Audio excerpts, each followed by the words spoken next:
All right, and we're live. So what's up, everybody? It's the Brownwater Banter podcast. I am Jared Seymour. Here with Joey Cates, who's on Major Mark. A little bit of delay. And we're here with Major Mark Withee with the Hurricane Hunters. There we go. We got it. You gotta love the internet. Major Mark Withee, you just got off of a flight. Is that correct? That you just flew through I think it's still a tropical storm, Cristobal. Is that correct? That's correct. It's a tropical storm, and we took off a little after 3 this morning, flew 9.5 hours, and just landed. Well, man, we really appreciate you jumping on here and talking with us. Can you give us a little update on what you're seeing, having just been in, flown right through the thing? Yeah, so we took off this morning, and last time I was on with y'all, I talked about how we fly these alpha patterns that go out standard distances. And so today, when we were going to pre-mission plan this, the National Hurricane Center had asked if we could extend out on the eastern side of the storm, as they're seeing a pretty large wind field. So rather than going out just 105 miles, we were going out 150 miles to the east to get a better look at how that was out there. And what we saw were at flight level, we were flying at 5,000 feet today. We saw pretty strong tropical storm force winds going out there to the very edge of where we were flying. So I don't know how that'll affect the forecast for the storm, but it definitely shows that there's some strong winds and a lot of action going on with the storm, and people need to be watching what's going on in their area to take the necessary precautions. So yeah, it's a tropical storm, so it doesn't have that defined structure like a hurricane would, but it's still packing some pretty significant winds and rain that people need to be watching out for. That's right. And like you said, as we mentioned, storm. Go ahead, Joey. I'm just saying, are y'all thinking tropical storm still, or you think hurricane, or what? Oh, it's definitely a tropical storm. Ultimately, it's the National Hurricane Center that makes those decisions. But what we're seeing today is a tropical storm, and that's what it looks like they're projecting clear up until it makes landfall. I haven't had a chance to look at the latest data and how that may have changed with our flight, but everything seemed to be indicating that came out of the NHC that it was going to be a tropical storm all the way up until it makes landfall sometime tomorrow. That's right. As you mentioned, you were on a previous episode of the show, episode 50.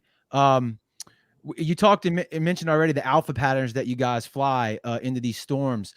And can you briefly explain how y'all fly through the storm, drop your instrumentation, and then how that data is then processed to help make these models and projects so everyone right now is looking for, right, to know which way this thing's going to make landfall?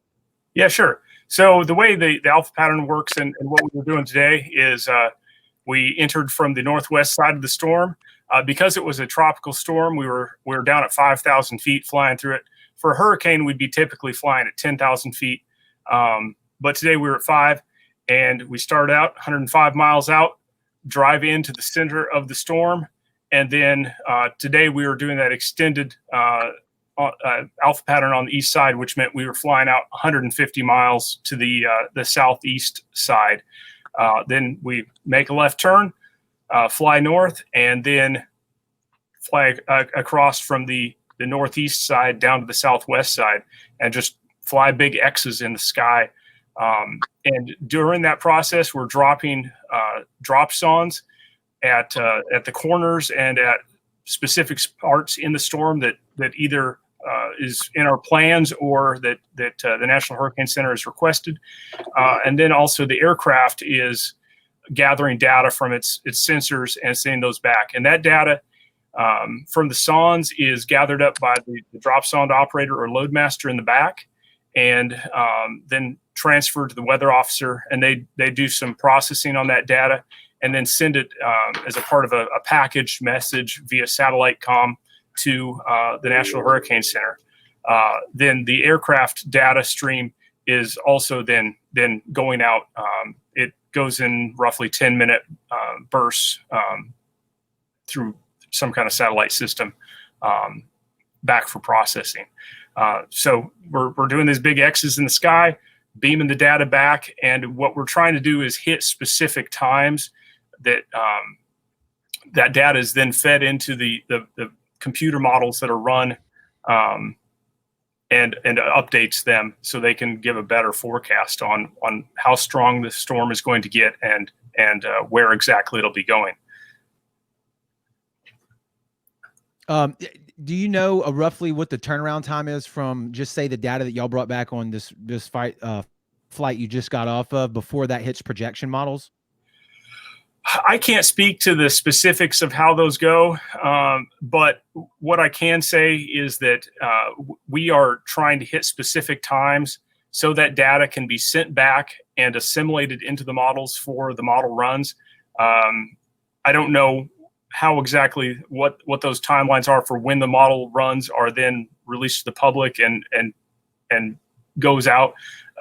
But just from watching what the National Hurricane Center sends out, it seems to have a pretty quick turnaround, and that oftentimes if we have a long flight back, we can see the impact of the data we have gathered in the forecasts. Awesome.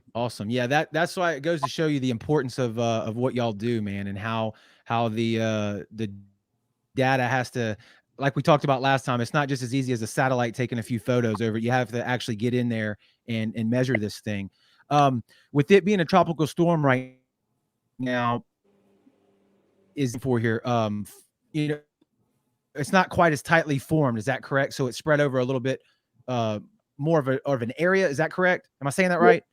Yeah, this storm, it had a pretty large wind field, so the tropical storm force winds are going out quite a ways, but yeah, it's not as tightly formed, and so flying through it, we're not seeing the well-defined eye like you would a hurricane, and some of those features that people tend to think about when they're getting concerned about weather down here.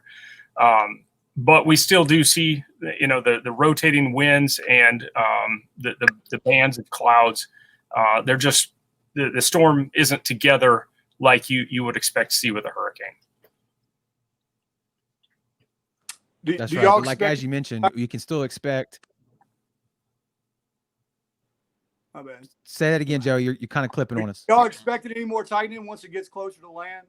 I haven't seen the latest forecast. That would really be something that people would need to look at, what the projections are for the National Hurricane Center. That's going to be depending a lot on atmospheric factors. If there's other systems in the area that would disrupt formation and sea temperature in the Gulf, that's really that'd be a question for the forecasters at the National Hurricane Center. So I haven't looked at what our data has done to change that, but they should have that coming out pretty soon, I would expect. Awesome. When will the next flight run? Next flight is taking off, I believe 7 p.m. Local this evening. And they'll be doing 2 fixes. The fixes are the times that we're trying to hit. So they take off at 7. They'll be flying roughly an hour and a half en route to hit that first time, and then they will be flying through the storm for 6 hours to hit the second fixed time before they head home. So they're going to be taking off and having about an 8 or 9 hour flight, and the preponderance of that will be crisscrossing through the storm.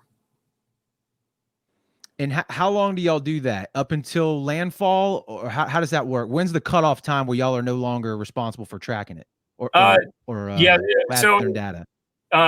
Really, up until we make landfall. Now, having said that, for some large storms, sometimes we will, even after say like a hurricane would make landfall, there may be some additional flights to track that, some of the wind as it's coming ashore.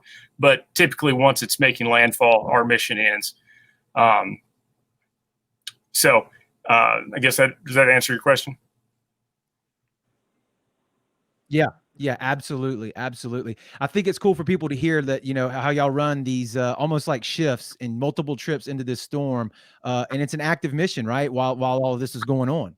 Oh yeah, it's real active. We have the squadron running 24 hours a day, and people coming in and out, coming into pre-flight planes, get them prepped for the crews that come in. They go and fly them, and our maintainers are working 24/7 to keep those planes going. Because there's a lot of systems that need to be kept tight. So yeah, whenever we got things like this going on, it's a real hive of activity. That's right. Well, look, Major Withee, I want to thank you for everything that you and all the people at the Hurricane Hunters and all y'all do during times like this, man, to get that important information and get it out to National Hurricane Center so that they can do what they do and make the projections. Like you mentioned, right, people still need to take precaution, even though this is still a tropical storm, because I'm sure we're going to get some storm surge. I'm sure we're going to get some high winds and some rain. Yeah, absolutely. One thing I'll add is that, watch out for what the local forecasters and weather folks are saying. As we were flying in, we're still probably a day out from this being here, but there was some pretty significant surf coming over the Chandelier Islands, not over, but breaking up there on the Chandelier Islands as we were coming back in. And the winds that are driving that heavy surf are only going to increase as this thing draws closer. But I've been Well, looking. Look, go ahead, Joey. Go ahead, Joey. I've been reading. I mean, a few reports that I've been seeing is that this thing did a number down in Mexico, and people are kind of downplaying it a little bit, but it's kind of packing a punch when it's coming over this way. Yeah, I would imagine so. I've flown this now a couple times, and I haven't been able to keep up with the news. But I did fly it on Wednesday as it was making landfall in Mexico. And it was dropping a lot of rain and had some pretty good winds going then. So I would expect that they did see some impact. That's right. So everybody watching, everybody listening, make sure you take your necessary precautions. Don't take this lightly and stay safe. Major Withee, thank you very much for taking the time out after a very long flight and more to come to speak with us today. As much as I enjoy talking, I would love nothing more than this to be the only storm of the season, but I kind of got a feeling that may not be the case. Yeah, I'd love to talk to you again, but I'm not like this. That's right. But if the opportunity does present itself, you're always welcome back to come on and chat with us and give us the latest information. Sure thing. Good to talk to y'all. All right, man. We appreciate it. Go get some rest. Yeah. Bye. Bye. Yeah, go get some rest.